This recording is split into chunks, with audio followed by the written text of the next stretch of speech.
In this video, I am going to explain the structure of optical fiber. Optical fibers, this is the structure of optical fiber.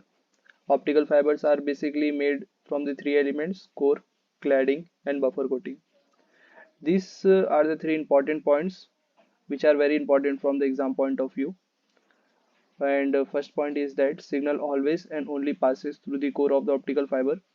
This means that suppose this is the axis of the core and signal is passing from this, so the signal will pass only from the core of the optical fiber. No signal will pass from the cladding part of the optical fiber.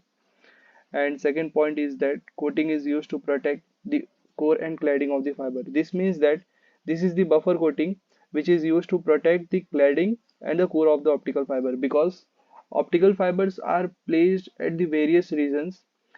Example that optical fibers are placed at the bed of the oceans, so they are affected by various environmental conditions. So to protect the core and the cladding part, the buffer coating is used.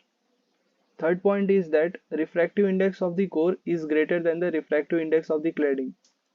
This means that uh, this is the core and this is the cladding, and the refractive index of the core should be greater than the refractive index of the cladding. So if I say that N1 is the refractive index of core and N2 is the refractive index of cladding, so N1 should be greater than N2. Now the question arises, why the refractive index of core is greater than the refractive index of the cladding? So let me explain this also. With this, suppose this is the N1 core and this is the N2, and this is the interface between the two mediums. uh, this is the core and this is the cladding, and this is the interface between the core and the cladding. So the refractive index of the core is greater than the refractive index of cladding. This means the core is denser and cladding is the rarer medium.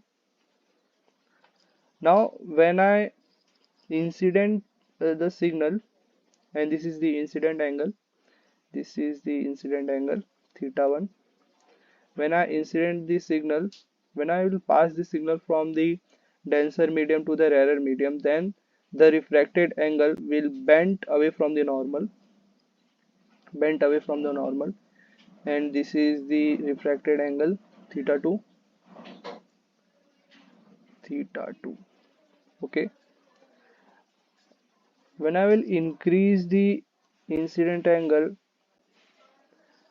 and suppose this is the incident angle after I have increased, at certain point, at certain angle of incidence, the angle of refraction will become 90 degree, or parallel to the interface between the core and cladding, and this is the 90 degree, and this angle is known as the critical angle.